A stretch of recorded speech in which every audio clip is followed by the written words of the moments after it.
Hello good evening. आइए देखते हैं अंक 7।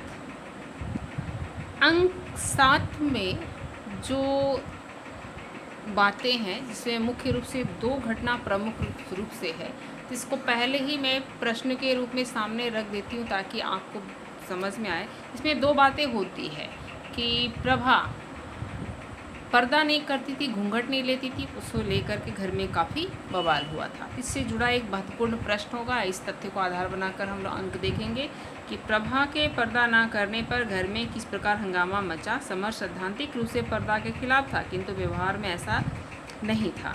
यानी कि व्यवहार में वो पर्दा को कोई ना करे तो उसे वो सही नहीं मानता था। सिद्धांत तो था उसका, पर्दा नहीं होना चाहिए, लेकिन प्रभा ने जब पर्दा नहीं किया तो उसे बर्दाश्त नहीं हुआ। इससे समर के चरित्र के विषय में क्या पता चलता है। दूसरी घटना घटित होती है कि भाभी के बच्चा होने के पश्चात घर में जो पूजा पाठ इत्यादि होता है, तो उसमें पंडित जी एक मिट्टी के ढेले का गणेश जी बनाकर चले जाते हैं, जिसमें कलावा वगैरह बांध करके, और प्रभा ने उसे सामान्य मिट्टी का ढेला समझकर फोड़ा और बर्तन मांज दिया। उसके बाद घर में बहुत बवाल हुआ। ठीक है, इतना इसके इस व्यवहार से, हालांकि उसने जानबूझकर ऐसा नहीं किया था, लेकिन उसके व्यवहार से सभी तो नाराज़ थे ही, बहुत खरी खोटी सुना रहे थे। और समर ने तो उसके गाल पर एक तेज चाटा मारा था जिससे वो गिर पड़ी थी, किंतु उसके बाद जब वो वहाँ से हटा अपने कमरे में गया तो उसका हाथ कांपने लगा था। उसकी आत्मा उसे धिक्कारने लगी थी कि उसने ऐसा क्यों किया। तो ये दो महत्वपूर्ण तथ्य होंगे इस अंक में, जिसे हम लोग देखेंगे।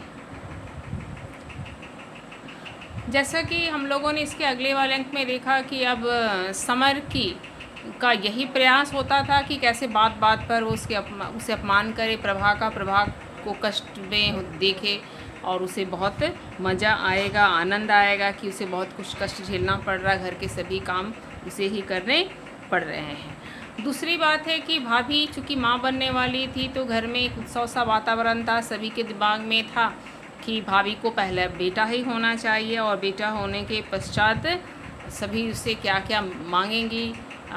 किसी को कपड़े चाहिए, किसी को साड़ी चाहिए इत्यादि। उससे पहले यहाँ इस पृष्ठ पे देखिए कि यहाँ पर किस तरह से जो भाभी है वो समर को भड़काती हैं, तोड़ती फोड़ती हैं कि घर वालों ने किस तरह से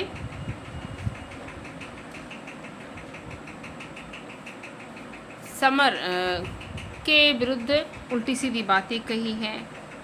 ठीक है, और उनके घर वालों ने क्यों कहा है कि लड़के वाले पैसे के ही भूखे हैं, तो इसको लेकर के यहाँ पे चर्चा होती है।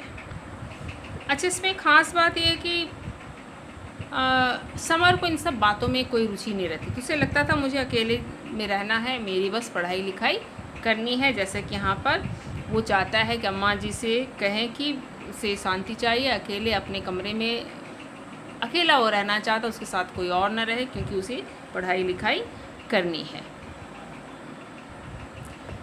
चूँकि भाभी माँ बनने वाली थी तो घर का सारा काम प्रभा को करना पड़ता था। हम लोग देख रहे हैं कि समर बड़ा आनंदित हो रहा है। वो देखता था कि कैसे वो रात के जूठे बर्तनों के ढेर के पास बैठी एक एक बर्तन को धुलती थी, और काफ़ी ठंड में सब कुछ काम करना पड़ता था, और मुन्नी भी कोई मदद इत्यादि नहीं करती थी। हाँ, इतना था कि वो प्रभा का पक्ष जरूर लेती थी, लेकिन धीरे धीरे सभी उसके काम की तारीफ तो करते, लेकिन धीरे धीरे उसके काम में भी मीन मेक निकालना शुरू किए। और एक दिन ऐसा वक्त आया कि भाभी को प्रसव पीड़ा शुरू हुआ। घर में भाग दौड़ मच गई, सभी देखभाल और जिम्मेदारी में जुट गए। और फिर क्या हुआ, भाभी को एक बेटी पैदा हुई, यानी भाई साहब एक पुत्री के पिता बन गए। उसके बाद देखिए क्या होता है, सभी खुश होने की कोशिश कर रहे थे। नर्स, दाई, सभी का दिल छोटा हो गया, क्योंकि बेटा हुआ होता तो उन्हें बहुत बड़ा सा उपहार मिला होता। ठीक है, लेकिन सब अम्मा और भाभी ने भी अपने चेहरे पे एक पर्दा सा डाल लिया, मानो मन मार कर रह गए। लेकिन इन सारी चीज़ों में सबसे बड़ी बात क्या हुई कि बाबूजी को बहुत प्रसन्नता हुई। किस बात से? बेटी होने की प्रसन्नता नहीं थी। उन्होंने सोचा कि चलो अच्छा हुआ बेटी हुई तो कम से कम खर्चा बच गया, लोगों को दावतें नहीं देनी पड़ेगी, किसी को बहुत बड़ा उपहार नहीं देना पड़ेगा, कोई मांगने के लिए नहीं आएगा इत्यादि। तो ये यहाँ पर एक चीज़ ज़रूर निकल कर आ रही कि बेटी और बेटी में कितना फ़र्क है। बेटा हो तो बहुत बड़ा उत्सव हो, ठीक है, बेटी हो तो कोई उत्सव नहीं होता है। तो कैसी उसकी सामाजिक स्थिति है ये हम लोग यहाँ पर समझ सकते हैं।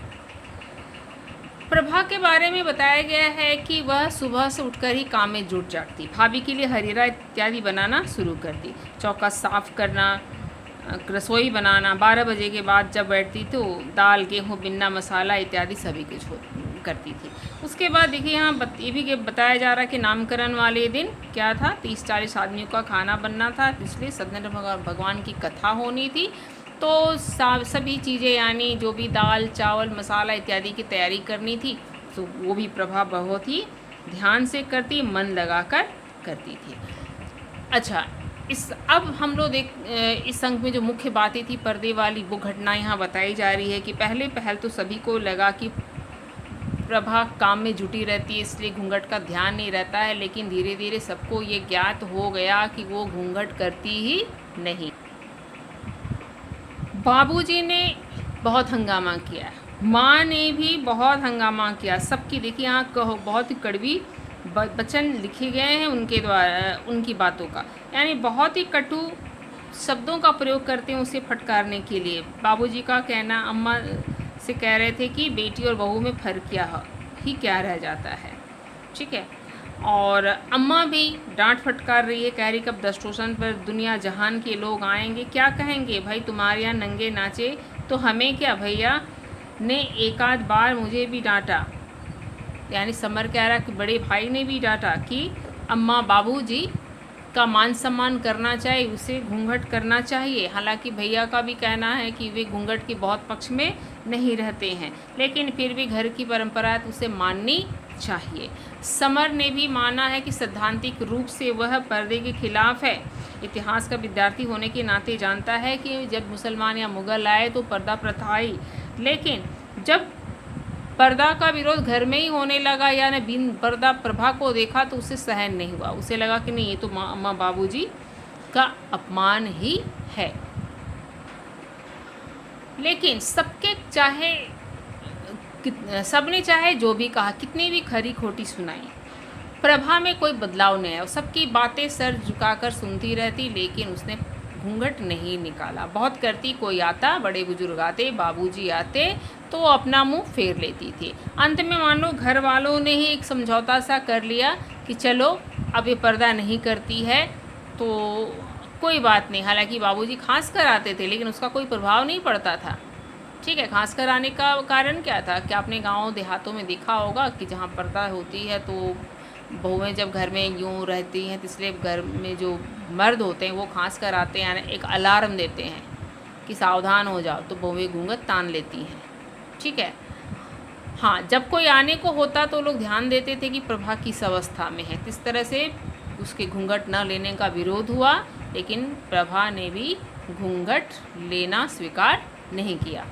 तो इस आधार पे प्रश्न होगा जिसके उत्तर आप लिखेंगे और जो भी प्रश्न पूछा जाए उस आधार पर आप उसका उत्तर दे सकते हैं। अंक में एक बात खास हुई है कि समर महसूस करता है कि प्रभा को लेकर घर में बहुत चिल्लपो होती है। उसने खुद को भी महसूस किया है कि वो न चाहते हुए भी प्रभा के बारे में क्यों सोचता रहता है, कैसा सोचना, यानी उसके प्रति प्रेम या सद्भाव की बात नहीं, उससे चिढ़ता था, ईर्ष्या की बातें ही सोचता रहता था। प्रेम न सही लेकिन ईर्ष्या के रूप में ही प्रभा उसके दिलो दिमाग में छाई थी जिसे वो निकालना चाहता था। समर प्रभा के विषय में हमेशा सोचता कि उस पर कोई कठिनाई आए, मुश्किल आए और वो उसे आनंद मिले, लेकिन उसने महसूस किया कि जो भी नया काम या कठिन काम आता प्रभा उसे बड़े आसानी से कर लेती थी, यानी समर को खुश होने का तो मौका ही नहीं मिल रहा था।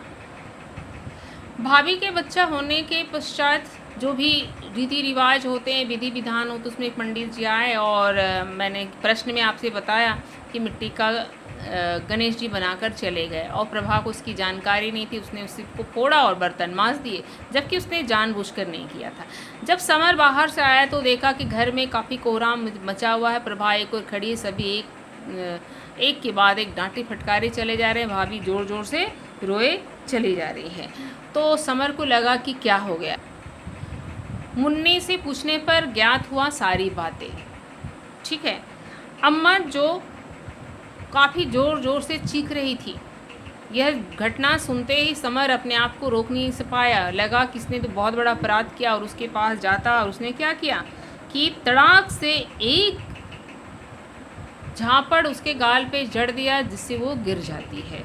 उसके बाद वह सभी बिल्कुल स्तब्ध रह जाते हैं। इस घटना के पश्चात जब वह कमरे में आता है तब मानो उसका शरीर झंझना जाता है। यहाँ यह जिक्र हुआ है कि समर आत्मग्लानि से भर उठता है, उसकी आत्मा उससे धिक्कारने लगती है। यहाँ लिखा है कि सहसा किसी ने जहर बुझी घृणा से भीतर कहा, नीच कायर कमीने, यही तेरा आदर्शवाद है।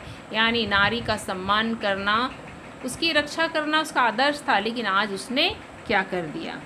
इंटर में पढ़ता और दुनिया भर के विचार बघारता है और बिना अधिक सोचे न जानने कभी की संचित रुलाई ऐसे जोर से फूट पड़ने को मचलने लगी। मैं बेबस हो गया। वह क्या आंधी थी जिसमें मैं बह गया। यानी उसे ग्लानि हो रही थी, उसे ऐसा नहीं करना चाहिए था।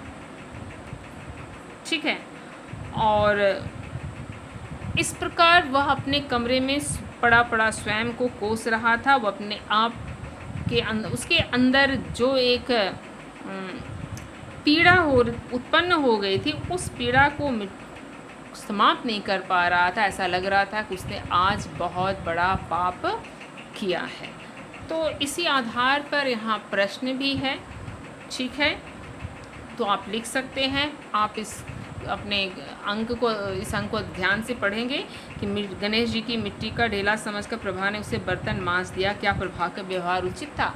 तो इसके व्यवहार में उचित अनुचित की बात नहीं आती है। उचित नहीं था, लेकिन ऐसा नहीं करना चाहिए, लेकिन प्रभा ने जानबूझकर ऐसा नहीं किया था, इसलिए इसमें उचित अनुचित का प्रश्न नहीं हो सकता है। ठीक है, उसके पश्चात क्या हुआ, घर वालों ने किस तरह से डांट फटकार लगाई, कैसे कैसे खरी खोटी सुना रहे थे, वो आप लिखेंगे। और उसके बाद अपराध बोध की भावना से क्यों भर उठा था, क्योंकि उसने प्रभा पर हाथ उठाया था। इसको आप विस्तार से लिखेंगे। इसी प्रकार इस प्रश्न को भी आप लिख सकते हैं। ओके, सो 8वें अंक हम लोग देखेंगे अगले वीडियो में। धन्यवाद।